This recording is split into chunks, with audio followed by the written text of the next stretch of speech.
Hi friends, இன்றைக்கி நம்ம cauliflower 65 எப்படி பண்ணுறதுன்னு பார்க்கலாம். என்கிட்ட சின்னதாக தான் இருக்குது. இந்த சின்ன பூவை வச்சு நம்ம காலிஃப்ளவர் 65 பண்ணலாம். இப்போ இதை சின்ன சின்ன பீஸாக கட் பண்ணி எடுத்துக்கலாம்.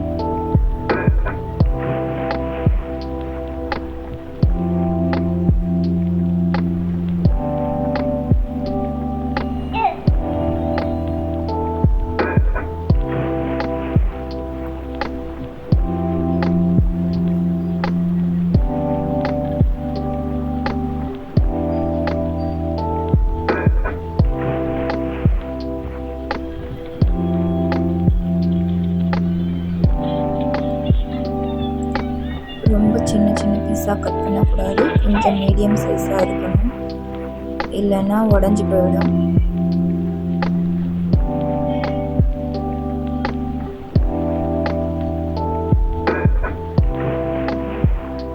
இப்போது இதையெல்லாம் எடுத்து கொதிக்கிற தண்ணியில் போட்டு ஒரு 2 நிமிஷமாக வேக விடணும். இந்த தண்ணியில் உப்பு மட்டும் சேர்த்துக்கோங்க. இப்போது ஒரு பவுலில் 2 ஸ்பூன் கடலை மாவு சேர்த்துக்கிறேன்.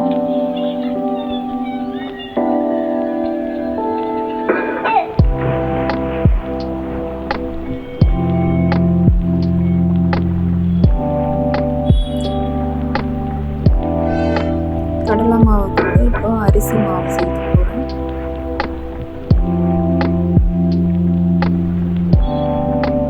அப்புறம் கார்ன்ஃப்ளவர் சேர்த்துக்கலாம்.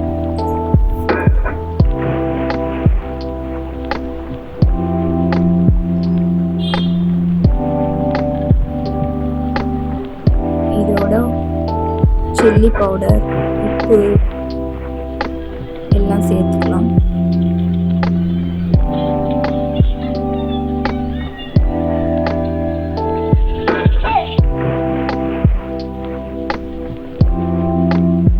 கொஞ்சம் தனியா பவுடரும் நான் போடுறேன்.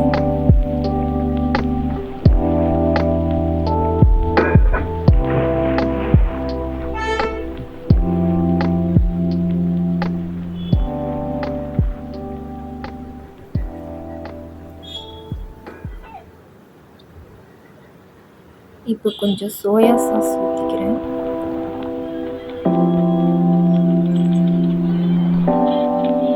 மஞ்சத்தூளும் போடணும், சொல்ல மறந்துட்டேன், சாரி. இப்போ சோயா சாஸ் ஊற்றிக்கலாம்.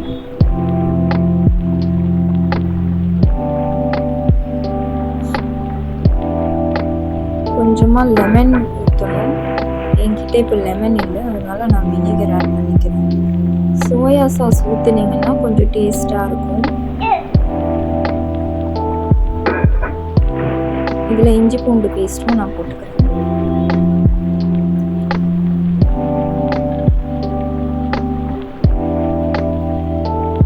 இப்போ இது எல்லாத்தையும் நல்லா மிக்ஸ் பண்ணிக்கலாம்.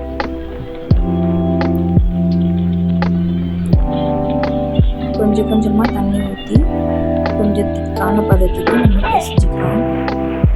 ரொம்ப தண்ணி ஊற்றுனீங்கன்னா நம்ம காலிஃப்ளவர் போடும்போது ரொம்ப தண்ணி ஆகிடும். இந்த மாதிரி திக்னஸ் இருந்தால் போதும்.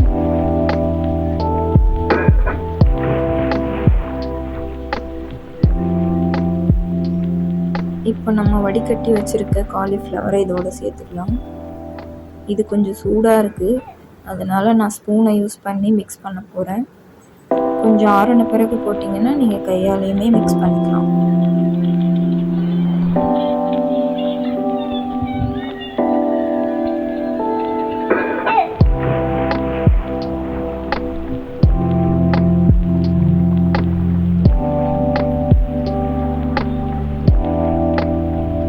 நல்லா மிக்ஸ் பண்ணி விடணும்.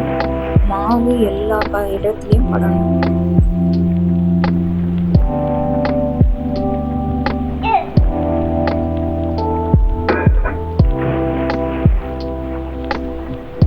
நீங்கள் காலிஃப்ளவரை வேக வைக்கும் போதே கொஞ்சம் உப்பு சேர்த்து வேக வச்சிங்கன்னா காலிஃப்ளவரில் கொஞ்சம் நல்ல உப்பு இறங்கியிருக்கும். நல்லா மிக்ஸ் பண்ணி விடுங்க. இப்போ எண்ணெயை காய வச்சு நம்ம கொஞ்சம் கொஞ்சமாக பொரிச்சு எடுக்கலாம். ஸ்டவ் ஆன் பண்ணிக்கிறேன்.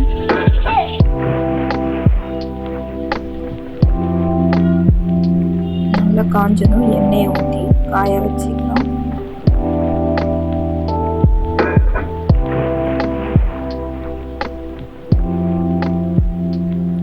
இப்போ இதில் கொஞ்சம் கொஞ்சமாக போட்டு நம்ம பொரிச்சு எடுத்துக்கலாம்.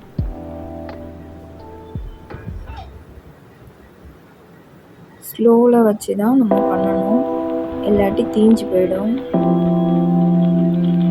ஆல்ரெடி காலிஃப்ளவர் நல்லா வெந்திருக்கும், நமக்கு மேலே இருக்க மாவு மட்டும்தான் வேகணும். அதனால் நீங்கள் ஸ்லோவில் வச்சாலே வெந்துடும். ரொம்ப ஸ்லோ பண்ணிங்கனாலும் எண்ணெய் இழுத்துக்கும். மீடியம் ஹீட்டில் வச்சு நல்லா ஃப்ரை பண்ணி எடுத்துக்கோங்க.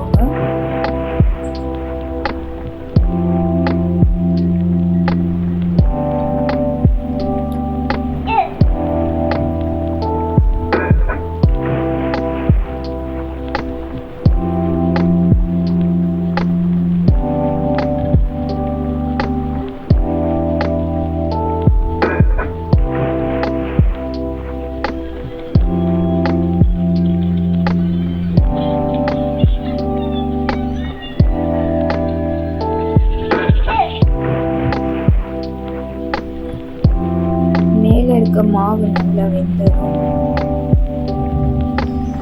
எண்ணெயை வடிகட்டிட்டு நம்ம எடுக்கணும். இது நல்லா வெந்துருச்சு, இப்போ எடுத்துடலாம்.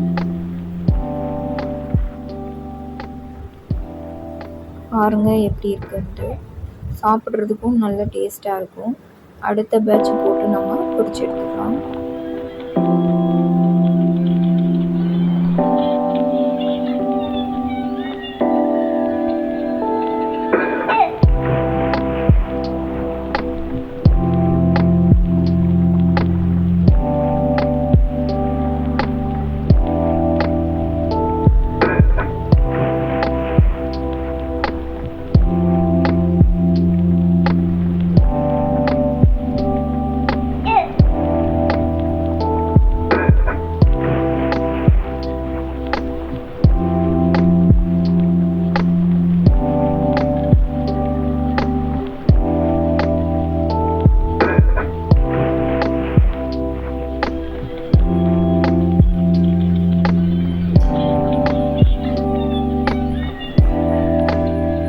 இது நல்லா புரிஞ்சதும்